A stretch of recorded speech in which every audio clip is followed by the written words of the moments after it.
தென்காசி மாவட்டம் கடையம் அருகே ஆலார்குறிச்சியில் பரமக்கல்யாணி கல்லூரி ஒன்று இயங்கி வருகிறது.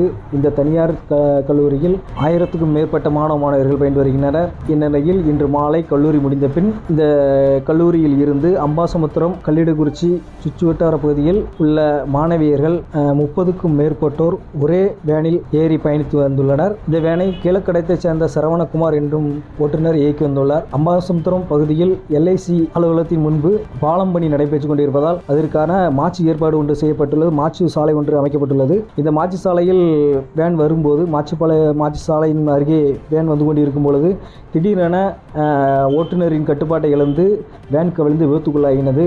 விபத்துக்கு உள்ளான மாணவியர்கள் 30க்கும் மேற்பட்டோர் அம்பாசமுத்திரம் அரசு மருத்துவமனையில் அனுமதிக்கப்பட்டுள்ளனர். மேலும் இந்த விபத்தில் படுகாயம் அடைந்த 5 மாணவியர்கள் திருநெல்வேலி ஐக்ரௌண்ட் மருத்துவமனையில் அனுமதிக்கப்பட்டுள்ளனர். பாதகம் செய்பவரை கண்டால் நாம் பயங்கொள்ளலாகாது பாப்பா, மோதி மிதித்து விடு பாப்பா, அவர் முகத்தில் உமிழ்ந்து விடு பாப்பா.